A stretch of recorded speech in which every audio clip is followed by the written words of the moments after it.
Hello दोस्तों, स्वागत है आप सभी का आपके अपने यूट्यूब चैनल जीएस नंबर 1 पे। दोस्तों, आज की इस सीरीज़ में हम लोग डिस्कशन करने वाले हैं 67वीं बीपीएससी प्रीवियस ईयर्स में जो क्वेश्चन पूछा गया है उसका हम लोग फुल एनालिसिस करने वाले हैं।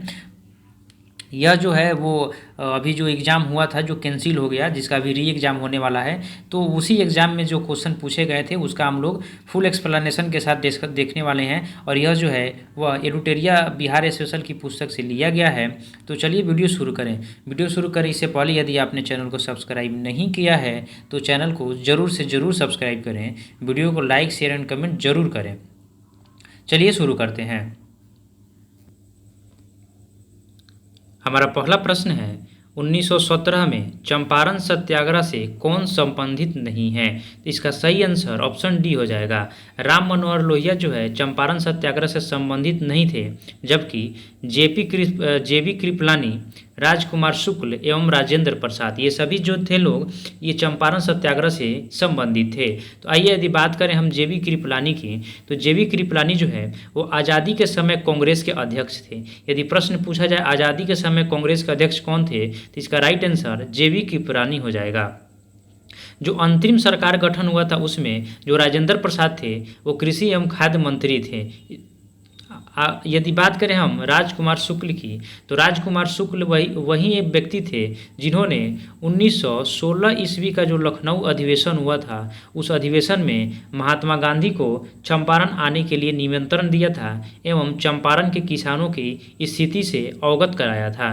तो चलिए आगे बढ़ते हैं। हमारा अगला प्रश्न है, 1857 ईस्वी के विद्रोह के एक नेता कुंवर सिंह किस स्थान से संबंधित थे? तो कुंवर सिंह जो थे वो जगदीशपुर से संबंधित थे। इसका सही आंसर ऑप्शन बी हो जाएगा। जब 1857 की क्रांति हुई थी तो उस समय याद रखेंगे पटना का जो कमिश्नर था वह विलियम टेलर था। कौन था? विलियम टेलर जो था वह पटना का कमिश्नर था। यदि हम बात करें कि झांसी से 1857 के विद्रोह का नेतृत्व किसने किया था, तो झांसी से रानी लक्ष्मीबाई ने इसका नेतृत्व किया था। और झांसी में जो है नेतृत्व को किसने कुचला था, तो ह्यूरोज नामक जो ब्रिटिश अधिकारी था उसने झांसी में 1857 के विद्रोह को दमन किया था। यदि बात करें हम कानपुर का, तो कानपुर से जो है वो तात्या टोपे एवं नाना साहब जो है वो कानपुर में आंदोलन का नेतृत्व किए थे। चलिए आगे बढ़ते हैं। अगला प्रश्न है हमारा, भारत छोड़ो आंदोलन के दौरान इनमें से कौन हजारीबाग जेल से फरार हुए थे? तो हजारीबाग जेल से जो है वो जयप्रकाश नारायण जो है वो हजारीबाग जेल से फरार हो गए थे। इसका सही आंसर ऑप्शन बी हो जाएगा। यदि हम बात करें सच्चिदानंद सिन्हा की, तो ये जो हैं वो संविधान सभा के प्रथम अस्थायी अध्यक्ष थे। कौन थे? संविधान सभा के प्रथम अस्थायी अध्यक्ष थे। यदि बात करें हम जगजीवन राम की, तो जगजीवन राम को जो है वो बाबू जी भी कहा जाता है। क्या कहा जाता है? बाबू जी भी कहा जाता है। चलिए आगे बढ़ते हैं। अगला प्रश्न है, भारतीय राष्ट्रीय कांग्रेस के 1922 में आयोजित गया अधिवेशन की अध्यक्षता किसने की थी? तो 1922 में भारतीय राष्ट्रीय कांग्रेस का अधिवेशन गया में आयोजित किया गया था और उसकी अध्यक्षता जो है वो चित्तरंजन दास के द्वारा किया गया था। इसका सही आंसर ऑप्शन ए हो जाएगा। यदि बात करें हम चित्तरंजन दास की, तो चित्तरंजन दास एवं मोतीलाल नेहरू ने वर्ष 1923 ईस्वी में, कब? 1923 ईस्वी में एक पार्टी के गठन किया था। उस पार्टी का क्या नाम था? उस पार्टी का नाम था स्वराज पार्टी। तो याद रखेंगे कि स्वराज पार्टी का गठन किसने किया था? तो चित्तरंजन दास एवं मोतीलाल नेहरू ने। कब किया था? तो 1923 ईस्वी में किया था। यदि बात करें हम महात्मा गांधी की, तो इन्होंने कांग्रेस का एकमात्र अधिवेशन जिसकी अध्यक्षता इन्होंने किया था वर्ष 1924 ईस्वी में। और यह अधिवेशन कहाँ आयोजित किया गया था? तो यह अधिवेशन जो है वो कर्नाटक के बेलगांव में किया गया था। चलिए यदि बात करें हम मौलाना अबुल कलाम आज़ाद की, तो ये जो है वह सबसे युवा अध्यक्ष थे कांग्रेस के। चलिए आगे बढ़ते हैं। अगला प्रश्न है, वर्ष 2011 की जनगणना के अनुसार बिहार के किस जिला में पुरुषों से ज़्यादा महिलाएं हैं? तो पुरुषों से ज़्यादा महिलाएं बिहार के गोपालगंज में हैं। सही आंसर ऑप्शन ए हो जाएगा। आगे बढ़ते हैं। अगला प्रश्न है, बिहार विधान परिषद की पहली बैठक किस वर्ष बुलाई गई थी? तो बिहार विधानसभा की पहली बैठक जो है वह 1913 ईस्वी में बुलाया गया था। कब बुलाया गया था? 1913 ईस्वी में बुलाया गया था। इसका सही आंसर ऑप्शन बी हो जाएगा। यदि बात करें हम 1911 की, तो 1911 ईस्वी में जो है वह दिल्ली दरबार का आयोजन किया गया था। और वर्ष 1912 ईस्वी में, कब? 1912 ईस्वी में बिहार को बंगाल से अलग करके एक अलग राज्य की स्थापना किया गया था। यदि बात करें हम 1919 की, तो 1919 ईस्वी में एक एक्ट आया था, मोंटेग्यू चेम्सफोर्ड एक्ट आया था। यह भी 1919 ईस्वी में ही आया था। यदि हम बात करें जालियांवाला बाग हत्याकांड की, तो वह भी 13 अप्रैल 1919 को हुआ था। चलिए, इतने सारे पॉइंट्स को याद रखेंगे। यदि हम बात करें 1913 की, तो 1913 में ही गदर पार्टी की स्थापना की गई थी। किसके द्वारा? लाला हरदयाल के द्वारा। और गदर पार्टी के अध्यक्ष कौन थे? तो सोहन सिंह भाखना जो है वो गदर पार्टी के अध्यक्ष थे। और लाला हरदयाल की बात करें तो लाला हरदयाल जो है वो गदर पार्टी के क्या थे? महामंत्री थे। यदि हम बात करें 1914 की, तो 1914 में ही कामागाटू मारू कांड जो हुआ था वह 1914 में ही हुआ था। और प्रथम विश्व युद्ध की शुरुआत भी कब हुई थी? 1914 में ही हुआ था। आगे बढ़ते हैं, अगला प्रश्न है, बिहार से रेशमी कुमारी जो है वो एक अंतर्राष्ट्रीय कैरन चैंपियन है। सही आंसर ऑप्शन बी हो जाएगा। आगे बढ़ते हैं, अगला प्रश्न है, बिहार सरकार को डिजिटल इंडिया अवार्ड किस लिए दिया गया था? तो बिहार सरकार को डिजिटल इंडिया अवार्ड जो है वह कोविड-19 लॉकडाउन के दौरान बिहार के बाहर फंसे लोगों को सेवा प्रदान करने के लिए दिया गया था। सही आंसर ऑप्शन डी हो जाएगा। यदि हम बात करें कि कोविड-19 टीकाकरण की, दुनिया की सबसे बड़ी टीकाकरण की शुरुआत कब की गई थी भारत में, तो यह जो है वह 16 जनवरी, कब? 16 जनवरी 2021 ईस्वी को इसका शुरुआत किया गया था। इसको भी याद रखेंगे। आगे बढ़ते हैं, अगला प्रश्न है, बिहार विधानसभा में अनुसूचित जाति के उम्मीदवारों के लिए कितनी सीटें आरक्षित की गई है? तो बिहार विधानसभा में अनुसूचित जाति के उम्मीदवारों के लिए 38 सीटें आरक्षित की गई है। सही आंसर ऑप्शन ए हो जाएगा। यदि बात करें हम बिहार में विधानसभा की सीटों की, तो विधानसभा की कुल सीटें कितनी हैं? तो विधानसभा की कुल सीटें जो है वह 243 है। यदि हम बात करें विधान परिषद की, तो विधान परिषद में कुल 75 सीटें हैं। यदि हम बात करें कि बिहार का राज्यसभा में कितना सीटें हैं, तो राज्यसभा में 16 सीटें हैं। और लोकसभा की बात करें तो लोकसभा में बिहार की 80 सीटें हैं। ये सारे पॉइंट्स को भी आप याद रखिएगा। आगे बढ़ते हैं, अगला प्रश्न है, बिहार में पंचायत निकायों में महिलाओं को 50% आरक्षण किस वर्ष प्रदान किया गया था? तो यह जो है वो वर्ष 2016 ईस्वी में प्रदान किया गया था। सही आंसर ऑप्शन बी हो जाएगा। अगला प्रश्न है, झारखंड बनने के लिए बिहार को किस वर्ष विभाजित किया गया था? तो वर्ष 2000 ईस्वी में झारखंड बनाने के लिए बिहार को विभाजित किया गया था। और यदि डेट की बात करें तो यह डेट था 15 नवंबर। कितना था? 15 नवंबर। आगे बढ़ते हैं, अगला प्रश्न है,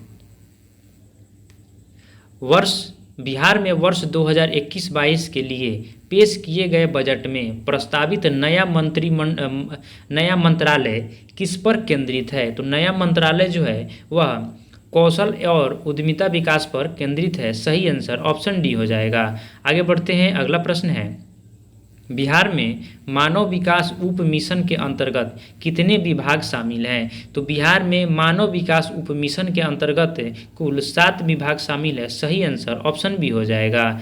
आगे बढ़ते हैं, अगला प्रश्न है, गरीब कल्याण रोजगार अभियान बिहार के किस जिला से प्रधानमंत्री द्वारा वर्ष 2020 में इसकी शुरुआत की गई थी? तो यह खगड़िया से शुरुआत किया गया था माननीय प्रधानमंत्री के द्वारा। सही आंसर ऑप्शन डी हो जाएगा।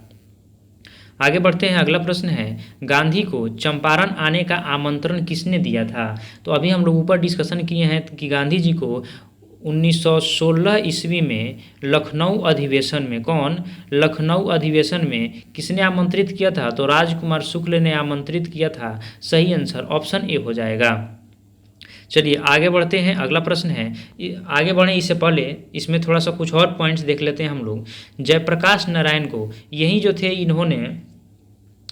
जो है संपूर्ण क्रांति का नारा दिया था। और इनको जो है वो लोकनायक के नाम से जाना जाता है। लोकनायक के नाम से किनको जाना जाता है? तो जयप्रकाश नारायण को जाना जाता है। और राजेंद्र प्रसाद की बात करें तो राजेंद्र प्रसाद जो है वो जो संविधान सभा की संचालन समिति थी उसके क्या थे? ये अध्यक्ष थे। और यदि हम बात करें लोकहितवादी की, लोकनायक तो जयप्रकाश नारायण हो गए, और लोकहितवादी की बात करें तो वो हो जाते हैं गोपाल कृष्ण गोखले। गोपाल कृष्ण गोखले, याद रखिएगा। आगे बढ़ते हैं, अगला प्रश्न है बोध गया में किसे ज्ञान प्राप्त हुई थी? तो बोध गया में गौतम बुद्ध को ज्ञान की प्राप्ति हुई थी। सही आंसर ऑप्शन बी हो जाएगा। यदि हम बात करें गौतम बुद्ध की तो इनका जन्म जो है वह 563 BC में हुआ था। कहाँ हुआ था? तो नेपाल के लुम्बिनी में हुआ था। कहाँ हुआ था? लुम्बिनी में हुआ था। और इन्होंने अपना जो उपदेश दिया था वो किस भाषा में दिया था? तो पाली भाषा में दिया था। किस भाषा में? पाली भाषा में इन्होंने अपना उपदेश दिया था। यदि हम बात करें महावीर स्वामी की तो महावीर स्वामी जो है इनका जन्म 540 BC में हुआ था। कितना में? 540 BC में हुआ था। कहाँ हुआ था? तो यह जो है वो कुंडल ग्राम में हुआ था। कुंडल ग्राम नामक गांव था, वहाँ इनका जन्म हुआ था। और इन्होंने अपना उपदेश जो है वह किस भाषा में दिया था? तो प्राकृत भाषा में दिया था। किस भाषा में? तो प्राकृत भाषा में दिया था। और यदि बात करें पार्श्वनाथ स्वामी की तो यह जो है ये जैन धर्म के 23वें तीर्थकर थे। और महावीर स्वामी जो है वो जैन धर्म के 24वें तीर्थकर थे। चलिए आगे बढ़ते हैं, ये सारे पॉइंट्स भी याद रखिएगा। आगे बढ़ते हैं, अगला प्रश्न है 1913 में पटना में अनुशीलन समिति की एक शाखा की स्थापना किसने की थी? तो 1913 में अनुशीलन समिति की शाखा की स्थापना जो है वो सचिंद्र नाथ सान्याल के द्वारा किया गया था। सही आंसर ऑप्शन सी हो जाएगा। आगे बढ़ते हैं, अगला प्रश्न है बिहार समाजवादी पार्टी जिसकी स्थापना 1931 ईस्वी में किया गया था, इसका गठन किसने किया था? तो इसका गठन जो है फूलन प्रसाद वर्मा एवं जयप्रकाश नारायण के द्वारा किया गया था। सही आंसर ऑप्शन बी हो जाएगा। जयप्रकाश नारायण जो है ये हजारीबाग जेल से भागे थे, याद रखिएगा। आगे बढ़ते हैं, अगला प्रश्न है शेर शाह का मकबरा कहाँ स्थित है? तो शेर शाह का मकबरा सासाराम में स्थित है। सही आंसर ऑप्शन ए हो जाएगा। इसके साथ में शेर शाह से संबंधित कुछ अन्य पॉइंट्स हैं उसको हम लोग याद रखते हैं। सबसे पहले हम लोग याद रखेंगे 1539 ईस्वी में चौसा का युद्ध हुआ था। चौसा का युद्ध कब हुआ था? तो 1539 ईस्वी में हुआ था। किसके किसके बीच हुआ था? तो यह जो है वो शेर शाह एवं हुमायूं के बीच हुआ था। और इसके जस्ट एक साल बाद 1540 ईस्वी में कन्नौज या बेलग्राम का युद्ध हुआ था। कौन सा? कन्नौज या बेलग्राम का युद्ध हुआ था। और यह युद्ध भी शेर शाह एवं हुमायूं के बीच हुआ था। शेर शाह जो है वह 1545 ईस्वी में कालिंजर अभियान के दौरान शेर शाह की मृत्यु हो जाती है। आगे बढ़ते हैं, अगला प्रश्न है बिहार के किस जिला में अभ्रक का भंडार है? तो बिहार का जो गया जिला है वहाँ अभ्रक का भंडार पाया जाता है। सही आंसर ऑप्शन सी हो जाएगा। अगला प्रश्न है सोन और गंगा नदी का संगम बिहार के किस जिला में स्थित है? तो सोन एवं गंगा नदी जो है बिहार के पटना जिला में मिलती है। सही आंसर ऑप्शन बी हो जाएगा। यदि बात करें हम सोन नदी की तो सोन नदी जो है वो अमरकंटक से निकलती है। कहाँ से निकलती है? अमरकंटक से। और अमरकंटक कहाँ है? तो वो मध्य प्रदेश में है। आगे बढ़ते हैं, अगला प्रश्न है बिहार का पहला रामसर स्थल कौन सा है? तो बिहार का पहला रामसर स्थल जो है वो कांवर झील है। और बात करें कि कांवर झील है कहाँ, तो यह जो है बिहार के बेगूसराय में है। कहाँ है? बेगूसराय में है। आगे बढ़ते हैं, अगला प्रश्न है ब्रह्मयोनी हिल बिहार के किस जिला में स्थित है? तो ब्रह्मयोनी हिल जो है वह बिहार के गया जिला में स्थित है। सही आंसर ऑप्शन ए हो जाएगा। आगे बढ़ते हैं, अगला प्रश्न है बिहार के किस कृषि जलवायु क्षेत्र में सबसे अधिक जिले हैं? तो बिहार का जो उत्तरी पश्चिमी जो जलवायु क्षेत्र है उसमें जो है सबसे अधिक जिला हैं। जैसे मान लेते हैं कि यह जो है हमारा एक बिहार है मोटा मोटी, तो इसका जो ये और इसको हम लोग 4 भागों में बांट देते हैं, तो ये जो उत्तरी पश्चिमी जो भाग है इसमें जो है वो सबसे अधिक जिले पाए जाते हैं। सही आंसर ऑप्शन बी हो जाएगा। यह सीरीज यहीं पर समाप्त होता है। आगे जो है इसके और भी प्रीवियस ईयर्स जो क्वेश्चन पूछे गए हैं उसका भी डिस्कशन हम लोग अगले वीडियो में करेंगे।